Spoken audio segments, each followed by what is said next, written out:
매일 아침 책 읽기로 하루를 시작하는 행복 습관, 미라클 독서입니다.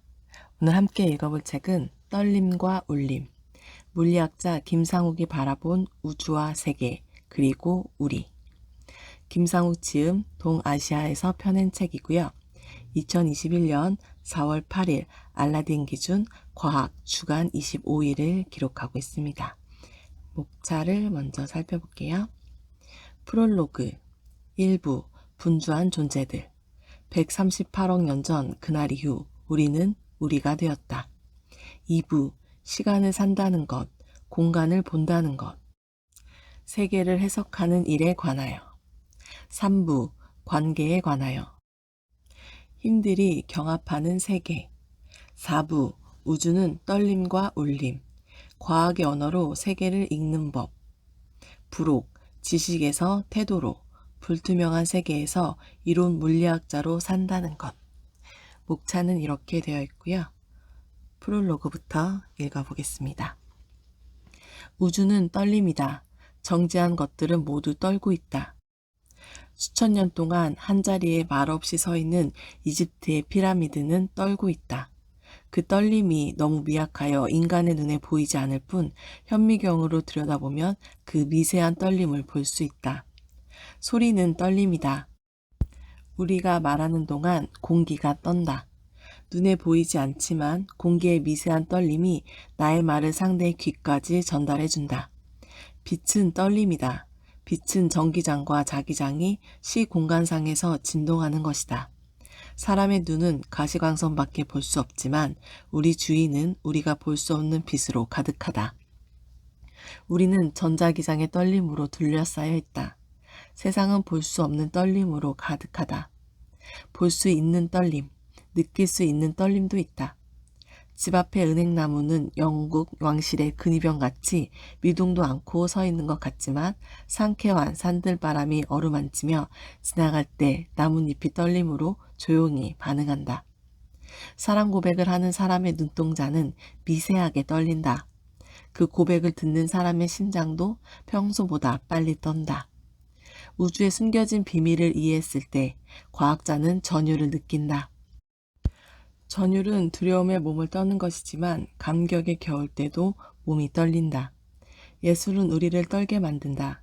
음악은 그 자체로 떨림의 예술이지만 그것을 느끼는 나의 몸과 마음도 함께 떤다. 인간은 울림이다. 우리는 주변에 존재하는 수많은 떨림에 울림으로 반응한다.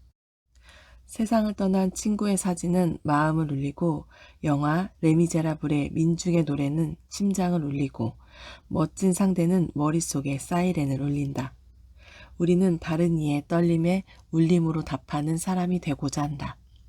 나의 울림이 또 다른 떨림이 되어 새로운 울림으로 보답받기를 바란다. 이렇게 인간은 울림이고 떨림이다. 떨림과 울림은 이 책에서 진동의 물리를 설명할 때 등장한다.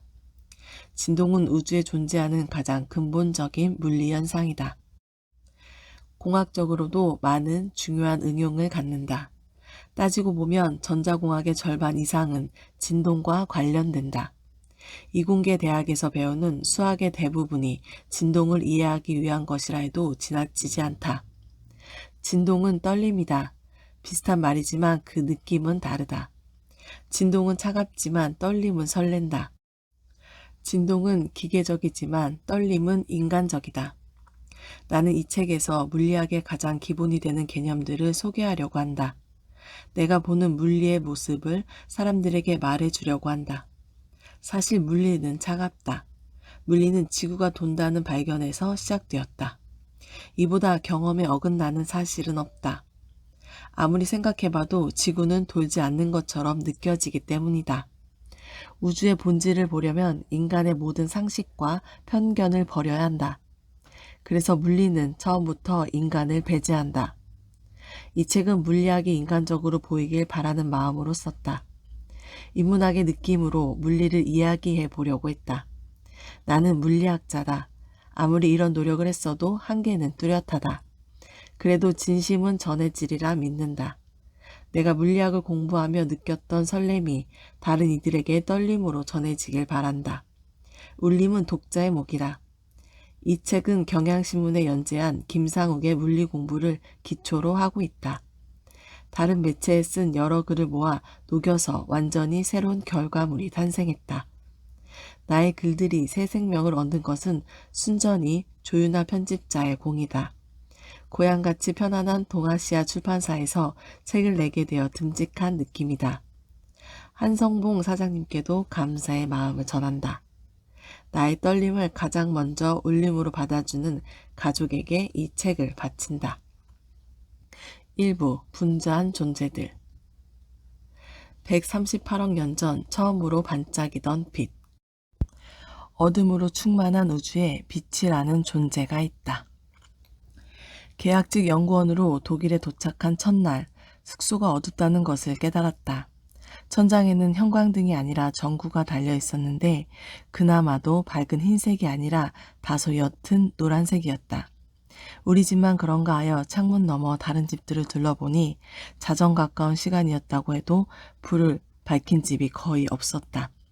빛이라고 해봐야 촛불 정도의 가녀린 깜빡임만 새어나오고 있었다. 빛을 밝힌 것이 아니라 어둠을 밝힌 것이 아닌가 하는 생각마저 들었다. 독일 생활에 적응해감에 따라 어둠을 대하는 나의 태도도 조금씩 변해갔다. 식사할 때는 천장에 달린 등만 켜고, 책상에서 일할 때는 스탠드만 켜고, 침대에 앉아 책을 볼 때는 작은 침대 등만 켜게 되었다. 그렇게 어둠이 빛의 영역을 잠식해갔다. 독일인에게는 이 정도가 빛과 어둠의 적절한 비율이겠지만 어둠을 박멸하려는 듯 불을 밝히는 나라에서 온 나는 신압으로 늘어나는 어둠에 서서히 압도당하고 있었다. 하지만 어둠이 늘어나자 전에는 보지 못했던 새로운 것들이 보이기 시작했다. 어둠에도 색이 있다. 빛이 거의 도달하지 않는 맞은편 벽의 어둠은 태고적 신비를 간직한 동굴의 색과 같고, 침대 밑의 어둠은 부족한 빛마저 모두 빼앗겨 블랙홀이나 가질 법한 검은색을 띠며 내 몸 가까이 착 들러붙은 어둠 아닌 어둠은 몸의 일부가 된 듯 내 자신의 색과 구분이 되지 않는다. 밝은 빛 아래서 빛을 실제로 느낀 적 없으나 어둠이 충만한 곳에서 어둠은 무거운 실체가 된다. 우주는 어둠으로 충만하다. 빛은 우주가 탄생한 후 38만 년 전이 지나서야 처음 그 존재를 드러냈다. 빅뱅이 있은 직후 초기 우주는 너무 뜨거워서 우리가 오늘날 물질이라고 부를 수 있을 만한 것은 존재할 수 없었다. 우주가 팽창함에 따라 온도가 낮아졌고 물이 얼음이 되듯 물질이 등장하기 시작했다. 빅뱅 이후 38만 년쯤 지났을 때 수소, 헬륨과 같은 원자들이 생겨났고 이때부터 빛도 존재할 수 있게 되었다.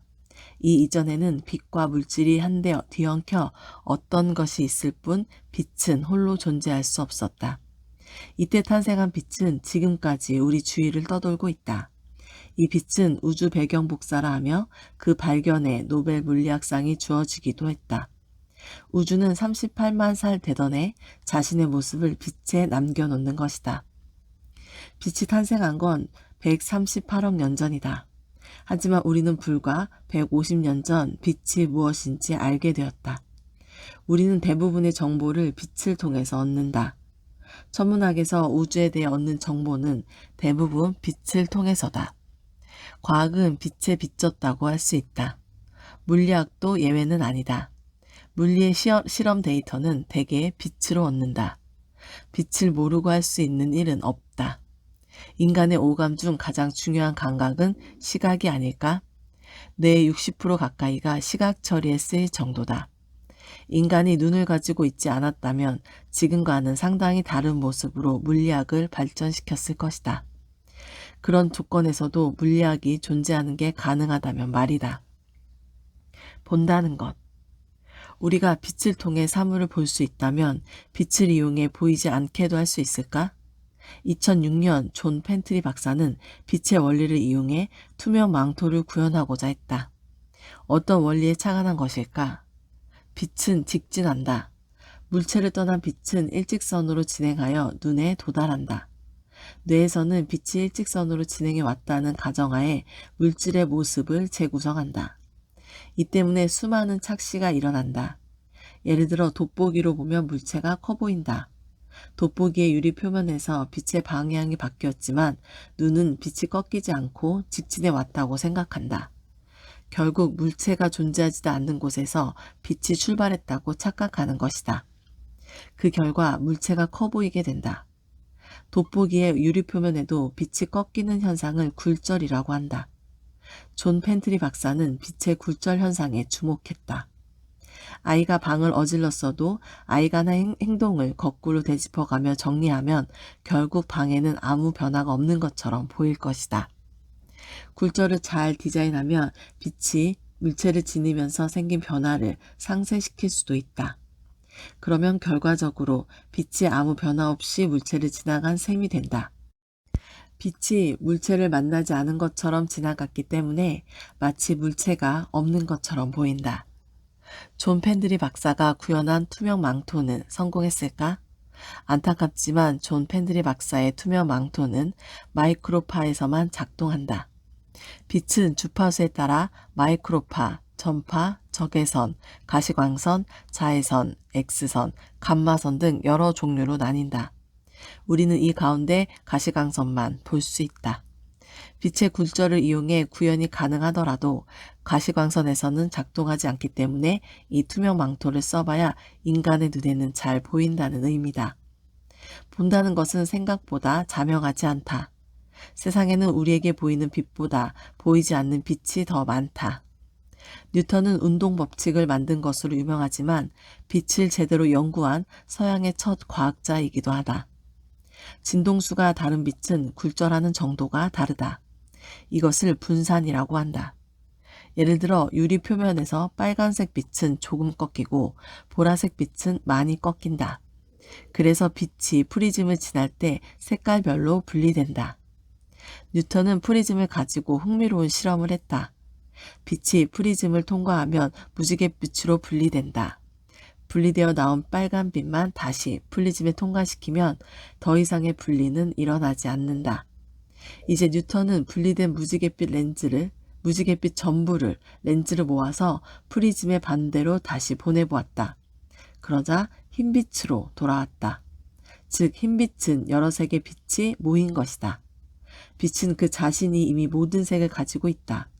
물체가 색을 갖는 이유는 특정한 색의 빛만 반사시켰기 때문이다. 1800년 윌리엄 허셀은 역시 프리즘을 이용하여 재미있는 발견을 한다. 빛을 쬐면 따뜻하다. 빛이 열을 가진다는 의미다. 그렇다면 빛의 색깔에 따라 열의 크기가 다를까? 허셀은 프리즘을 통과하여 분리된 빛의 온도계를 늘어놓고 색에 따른 온도 변화를 측정했다. 놀랍게도 빨강색의 바깥쪽, 즉 빛이 보이지 않는 곳에 둔 온도계의 온도가 가장 많이 올라갔다. 그곳에 손을 대보니 따뜻했다. 눈에 보이지는 않지만 열을 전달하는 무언가가 존재했던 것이다. 그가 발견한 것은 우리 눈에는 보이지 않는 빛, 적외선이었다. 빛은 파동이다. 파동은 진동이 공간으로 전파되는 것이다. 목에 손을 대고 소리를 내보면 그 떨림, 진동을 느낄 수 있다. 소리도 파동이다. 즉 빛은 소리와 비슷하게 행동한다. 소리는 진동수에 따라 음이 달라지고 빛은 진동수에 따라 색이 달라진다.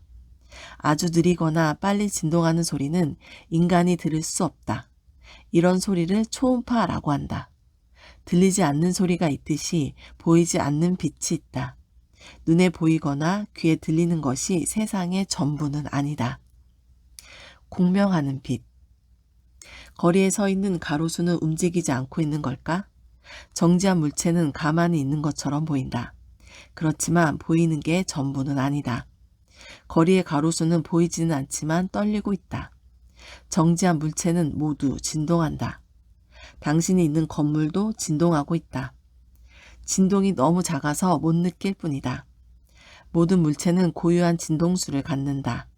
당신 주위에 있는 책상, 자동차, 유리잔 모두 고유 진동수를 가지고 있다. 와인잔을 수저로 치면 잔이 갖는 고유 진동의 맑은 소리를 들을 수 있다. 물체의 고유 진동수로 그 물체의 진동을 가하면 진동이 엄청나게 증폭된다. 이것을 공명이라 한다. TV나 라디오의 채널은 고유 진동수를 가진다. 방송사에서는 각 채널에 고유한 진동수의 전파를 내보낸다. 라디오의 채널을 돌리면 라디오 수신기의 고유 진동수가 바뀐다. 그러다 특정 채널의 고유 진동수와 라디오 수신호의 고유 진동수가 일치하면 공명이 일어나서 그 채널의 신호만을 수신하게 된다. 사방에 모든 방송국의 전파가 있지만 라디오 수신기와 공명을 일으킨 채널의 방송만 나오는 이유다. 색을 볼 때 우리 눈에서도 공명이 일어난다. 사람의 눈은 빨간색, 녹색, 파란색을 볼 수 있다. 눈에는 세 종류의 원추세포가 있으며 각 세포들은 세 가지 색에서 각각 공명을 일으킨다. 공명으로 만들어진 전기신호가 뇌로 이동하고 뇌에서는 어떤 색의 빛에 망막이 어디에 도달했는지 알게 된다. 비록 뇌는 머리 안에 갇혀 있지만 이렇게 바깥 세상의 모습을 재구성할 수 있다. 원자에도 공명이 있다. 원자는 원자핵과 전자로 되어 있다. 전자는 양자역학이 정해준 특별한 궤도에만 존재할 수 있다. 이 특별한 궤도가 원자의 고유 진동수를 만든다. 소수 원자의 진동수를 바꾸어가며 빛을 쪼여주면 특정한 주파수에서만 빛이 흡수되는 것을 볼 수 있다. 일종의 공명이 일어난 것이다. 이렇게 주파수에 따른 빛의 흡수 정도를 나타낸 것을 흡수 스펙트럼이라 부른다. 모든 원자는 마치 인간의 지문처럼 그 자신만의 독특한 스펙트럼을 갖는다. 19세기 말 이미 이런 사실이 알려졌지만 원자가 왜 그런 독특한 스펙트럼을 갖는지는 이해할 수 없었다. 당시 원자는 물질을 이루는 최소 단위라고 생각되었다. 원자가 공명의 특성을 보인다면 그 안에 일종의 진동이 있다는 의미다. 그 진동의 원인이 무엇인지는 알 수 없었다. 원자의 흡수 스펙트럼은 양자역학이 탄생한 다음에야 비로소 이해된다. 이해는 못해도 이용할 수는 있는 법이다. 태양광의 스펙트럼은 수소의 특성을 가지고 있었다. 즉, 태양이 수소로 되어 있다는 뜻이다. 1868년 피에르 장세는 태양광의 스펙트럼에서 지구에서는 한 번도 본 적 없는 공명을 발견했다. 결국 장세는 우리가 알지 못하는 새로운 원자가 태양에 존재한다고 생각하고 헬륨이라는 이름을 붙여주었다. 헬륨은 태양을 가리키는 그리스어 헬리오스에서 온 것이다. 스펙트럼은 별에 가보지 않고도 별이 무엇으로 구성되어 있는지를 알려준다. 빛의 속도, 시속 10억 8천만 킬로미터. 빛은 빠르다. 빛의 속도는 시속 10억 8천만 킬로미터다. 전등을 켰을 때 빛이 전파해 나가는 모습을 볼 수 있는 사람은 없다. 갈릴레오는 빛의 속도를 재려고 시도했지만 당시 그가 가진 관측 장비로는 불가능했다. 1676년 올레롬에는 최초의 빛의 속도를 제대로 측정했다. 빛이 워낙 빠르다 보니 지구상에서 재는 것은 힘들었다. 그래서 레머는 기발한 아이디어를 낸다. 목성의 위성 이오가 목성의 그림자 뒤로 숨었다가 나타나는 현상을 이용한 것이다. 지구가 목성에 가까이 있을 때와 멀리 있을 때, 이 현상을 관측해 비교하면 빛이 그 거리를 이동하는 동안의 시간 차이를 잴 수 있다. 이 거리는 지구 크기의 200배 정도 된다. 1880년대가 되면 간섭계라는 정교한 장치로 빛의 속도를 측정하게 된다. 오늘날 빛의 속도를 정확히 재는 방법은 빛의 파장과 진동수를 각각 측정하여 곱하는 것이다. 이것은 빛의 파동이 한 번 진동하는 동안 이동한 거리를 한 번 진동하는 데 걸리는 시간으로 나누어 준 것과 같다. 이제 빛의 속도는 더 이상 측정의 대상이 아니다. 충분히 정확하다고 생각하여 29만 9,792.458 km/s로 정해버렸기 때문이다. 우리는 불과 150년 전 빛이 무엇인지 알게 되었다. 그 후 50년도 채 지나지 않아 빛은 물리학을 근본부터 허물기 시작했다. 빛은 보는 사람의 움직임과 상관없이 일정한 속력을 가지고 있었고 파동의 떨림이 아니라 단단한 입자라는 사실이 밝혀진 것이다. 빛이 야기한 혁명이 종료되었을 때 우리 앞에는 양자역학과 상대성 이론이 놓여 있었다. 물리학의 역사에서 빛은 언제나 빛나는 존재였다. 지금까지 당신이 읽은 이 글도 당신 눈에 들어간 빛에 불과하다. 어둠으로 가득한 우주와 빛으로 빛나는 작은 별 지구. 138억 년 전 빛이 처음 생겨난 이후 우주는 팽창을 거듭했다. 빛은 점차 묽어지고 우주를 압도한 건 어둠이다. 어둠은 우주를 빈틈없이 채우고 있으며 어둠이 없는 비좁은 간극으로 가녀린 별빛이 달린다. 태양에서 가장 가까운 별, 프록시마 센타우리조차 지구로부터 1조 킬로미터 떨어져 있다. 우주에서 빛을 내는 별들은 대개 이처럼 서로 멀리 떨어져 있어서 큰 스케일로 보면 별은 거의 없는 거나 다름없다. 더구나 보이지 않지만 존재한다고 믿어지는 물질이 우주에 가득한데 아직 그 정체를 알 수 없어 암흑물질, 암흑에너지라 불린다. 빈 공간의 어둠은 예외로 두더라도 이런 암흑의 유산이 우주 전체 물질의 96%를 이룬다. 이렇듯 우주는 그 자체로 거의 어둠이다. 우주의 빛이 충만하다고 느낀다면 그것은 우리가 단지 태양이라는 보잘것없는 작은 별 가까이에 위치하기 때문이다. 지금은 밤조차 밝아서 별을 많이 볼 수 없다. 하지만 밤이 밤다웠던 시절 사람들은 책이나 TV보다 별을 더 많이 보았을 것이다. 초저녁 밝은 빛을 내는 금성은 인기 연예인이었을 것이고 여름밤의 은하수는 공짜로 즐기는 블랙버스터였으리라. 계약직 연구원으로 독일에 머물던 시절 나는 그렇게 우주를 어렴풋이 느꼈는지도 모르겠다. 시간과 공간의 탄생. 우리는 시공간이라는 틀로 세상을 본다. 물리는 말 그대로 사물의 이치를 다루는 학문이다. 리는 법칙이라 생각해도 되겠지만 물이 무엇인지 말하기는 쉽지 않다. 주변을 둘러보면 많은 것들이 보인다. 책상, 벽, 전등, 스마트폰, 손가락, 구름 등과 같이 보이는 것도 있고 공기같이 보이지 않지만 존재하는 것도 있다. 주변에 있는 것들은 존재만 하는 것이 아니다. 무언가 하고 있다. 전등은 빛을 내고 손가락은 움직이고 나는 숨을 쉬고 스마트폰은 엄청나게 많은 일을 하고 있다. 이런 모든 현상들이 왜 어떻게 일어나느냐 하는 것도 물리의 대상이다. 더 나아가 이런 모든 것들은 왜 여기 이렇게 존재할까 하는 것마저 물리에 포함된다. 물리에 포함되지 않는 것을 찾는 것이 더 빠를지도 모르겠다. 이런 모든 것들이 존재하지 않는다면 더 이상 물리의 대상이 되는 것도 없는 걸까? 우리는 아무것도 없고 아무 일도 일어나지 않는 상황을 상상할 수 있다. 그래도 여기에는 여전히 무엇인가 있고 또 무엇인가 일어나고 있다. 공간이 있고 시간이 흐른다. 공간과 시간을 인지하는 것은 특별한 훈련이 없어도 가능한 것 같다. 그래서 칸트는 시간과 공간을 인간이 선언적으로 갖는 인지구조라고 보았다. 우주가 시공간으로 구성되어 있어서가 아니라 우리가 그 틀로 세상을 본다는 것이다. 시간과 공간. 시간은 무엇인가? 시간은 정말 흐르고 있나? 시간은 연속인가? 시간은 우주의 본질적인 것인가? 아니면 보다 더 본질적인 것의 부산물인가? 공간은 무엇인가? 빈 공간에는 정말 아무것도 없는 것인가?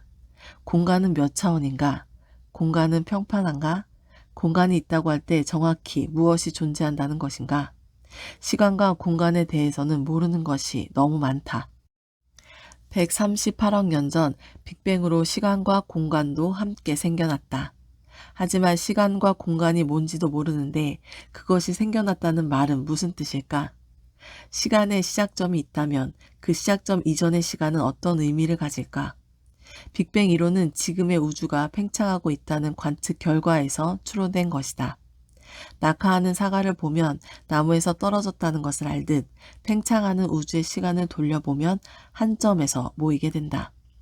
물론 지금은 팽창하지만 과거에는 제멋대로 팽창, 수축했을 수도 있다. 여러 가지 가능성이 있을 때는 가급적 단순한 답을 찾는 것이 과학의 원칙이다.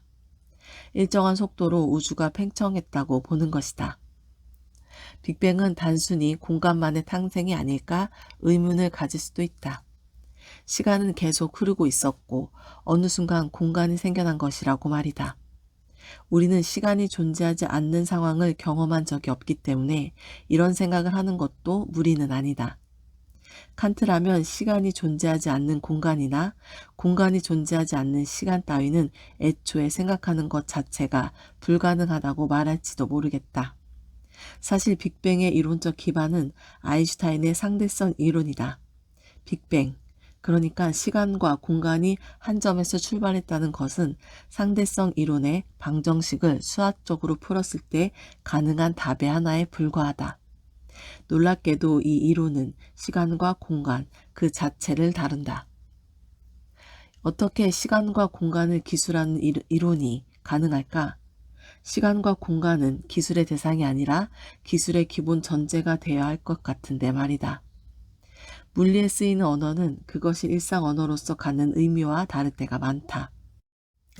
아인슈타인이 생각한 시간과 공간의 의미는 상당히 실용적이다.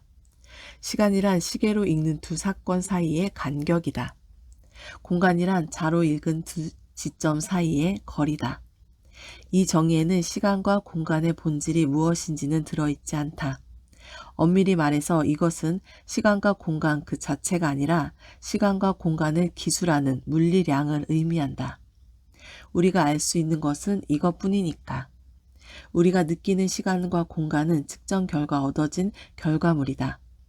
여기서 거리란 공간을 점하는 어떤 크기를 말한다. 이것 없이 어떻게 물리적인 공간을 생각할 수 있을까? 마찬가지로 하나의 사건에 대해 움직이는 사람이 잰 시간 간격이 정지한 사람이 잰 시간 간격보다 크다면 움직이는 사람의 시계는 실제로 느리게 가는 거다. 측정과 무관하게 존재하는 시간은 상상 속에서나 존재할 따름이다. 언뜻 생각하기에 시간과 공간은 서로 상관없어 보인다. 지금이 몇 시인지는 내가 어디에 있는지와 상관없지 않은가? 마치 반찬으로 단무지를 먹든 햄을 먹든 상관없든 말이다. 하지만 김밥을 먹는다면 단무지와 햄은 한꺼번에 먹어야 한다. 이제 단무지와 햄이 한데 얽히게 되는 것이다. 자연에서는 빛의 속도가 관측자에 상관없이 일정하다. 속도는 1초의 시간 동안 이동한 거리를 말한다. 속도가 일정해야 한다는 전제 조건은 김밥의 단무지와 햄처럼 시간과 공간을 얽히게 만든다. 이제 우리는 시간과 공간 대신 시공간이란 용어를 써야 한다. 상대성 이론에 따르면 일정한 속도로 움직이는 물체는 시간이 길어지고 길이가 짧아진다. 정지한 사람이 움직이는 사람의 시계를 보면 자신의 시계보다 느리게 가는 것을 보게 된다는 뜻이다. 또한 4m 길이의 자동차가 빛의 속도에 가깝게 움직이면 2m 길이로 보이게 된다. 한마디로 시간과 공간이 늘어나거나 줄어든다. 속도가 점차 빨라지면 시간도 점차 길어지고 공간도 점차 짧아지게 되는데 이것은 시공간이 휘어진 것과 같다. 병의 둘레 길이가 점차 짧아지면서 주둥이로의 곡선이 나오는 거랑 비슷하다. 이제 당신 앞에 시공간이라는 물체가 있다고 상상해보자. 상대성 이론은 이 물체가 늘어나고 휘어지는 것을 기술한다. 이런 식으로 시공간은 우리의 연구 대상이 된다. 실제로 아인슈타인의 장방정식은 시공간의 기하학적인 모양을 기술한다. 빅뱅의 순간, 시공간은 점이라는 도형이 된다. 그러니 이 순간 시간도 생겨난 것이다. 시간과 공간을 측정한다는 것. 물리학자에게 시간과 공간은 측정으로 얻어진 물리량일 뿐이다. 그러니 시공간의 측정에 대해 생각해 보는 것은 중요하다. 측정을 하기 위해서는 기준, 쉽게 말해서 자가 필요하다. 고래는 크다. 이것은 물리적으로 아무 의미 없다. 지구에 비하면 정말 작으니까 비교할 기준이 있어야 한다는 말이다. 물리도 인간이 하는 거라 척도의 기준은 인간이다. 시간의 기준은 초, 길이의 기준은 미터다. 1초는 똑딱이라고 말하는데 걸리는 시간이고 1미터는 두 손을 적당히 벌렸을 때의 길이다. 세상의 모든 물질이 원자로 되어 있다는 것을 생각하면 원자의 길이를 기준으로 하는 것이 옳다. 그렇다면 100억 분의 1미터 혹은 1옹스트롬이 기준이 된다. 당신의 키 1.7m는 1700억 옹스트롬이다. 0을 특별히 좋아하는 사람이 아니라면 미터를 쓰고 싶을 거다. 1미터를 정하는 것은 생각보다 쉽지 않다. 1미터 길이의 막대기를 만드는 것으로는 불충분하다. 막대기를 잃어버리면 낭패가 될 테니까. 그래서 사람들이 생각해낸 것은 이런 인공물이 아니었다. 자연에 있는 기준, 누구라도 자연을 측정해서 얻어낼 수 있는 것으로 기준을 정의하려 했던 것이다. 초기에는 지구의 자오선 길이를 기준으로 삼았다. 하지만 자오선 길이는 재기도 힘들었을 뿐 아니라 자오선이 파리를 지나는지 런던을 지난지에 따라 차이가 있다. 오늘날 1미터는 빛의 속도와 시간으로 정해진다. 정해진 시간 동안 빛이 이동한 거리가 1미터라는 식으로 말이다. 시간으로 길이를 정하는 셈이다. 앞서 상대성 이론에서 이야기했듯이 빛의 속도는 불변이다. 그래서 초속 2억 9,979만 2,458m라는 숫자로 정해버렸다. 이렇게 길이는 시간이 된다. 그렇다면 1초는 어떻게 정하는가? 시간의 기준도 빛으로 정한다. 현재 1초의 정의는 셰슘 원자가 내는 특정 진동수의 빛이 91억 9,263만 1,770번 진동하는 데 걸린 시간이다. 언젠가 미래의 인류 문명이 멸망하더라도 이 정의를 본 누군가는 1미터를 정확히 복구해낼 수 있다는 의미다. 물론 90억 번가량의 진동을 정확히 셀 수 있어야 하므로 엄청난 정확도로 진동수를 알고 있어야 한다. 2005년 노벨 물리학상은 존 홀과 테오도어 헨슈에게 주어졌다. 이들의 업적은 정확한 진동수를 갖는 빛을 만든 것이었다. 최근 이 방법을 사용하여 진동수를 19자리까지 알 수 있었다. 비유하자면 서울과 뉴욕 사이의 거리를 원자 하나의 크기보다 작은 오차로 잴 수 있다는 뜻이다. 공간의 스케일. 이제 크거나 작다는 것의 의미를 생각해보자. 공간의 스케일이다. 헌혈할 때 쓰는 주사 바늘의 지름은 대략 1000분의 2m쯤 된다. 머리카락을 20개 정도 늘어 세울 수 있는 거리다. 꽃가루라면 1만 개가 들어간다. 대장균은 300만 마리가 들어가니까 대장균이 도시를 건설할 수 있는 수다. 하지만 대장균은 여전히 바이러스로보다 100배 이상 크다. 바이러스는 수소 원자 300개 정도의 크기다.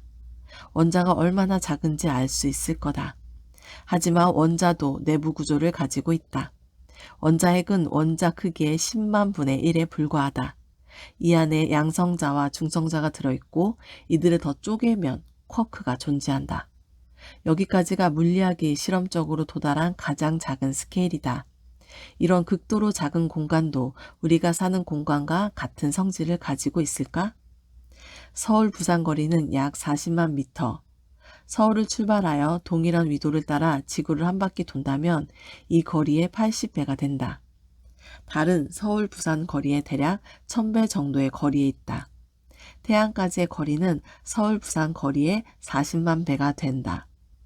태양이 먼 것 같지만 태양계에서 가장 가까운 별까지의 거리는 지구, 태양 거리의 100만 배다.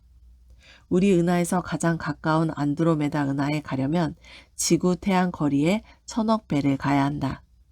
우주에는 이런 은하가 1000억 개 있다. 이런 거대한 규모의 공간에서도 일상생활의 법칙이 적용될까? 물리는 사물의 이치를 탐구하는 학문이다. 그 대상은 쿼크가 존재하는 극도로 작은 세상에서 은하와 우주라는 거대한 규모에 걸쳐져 있다. 지금 우리는 단지 몇 개의 법칙으로 이런 모든 규모의 공간에서 일어나는 것들을 이해할 수 있다. 자, 물리에 대해 흥미가 생기지 않는가? 오늘 미라클 독서는 여기까지 읽겠습니다. 읽다 보니 물리에 대한 흥미가 생기네요. 재밌네요. 오늘도 함께 해주셔서 감사합니다.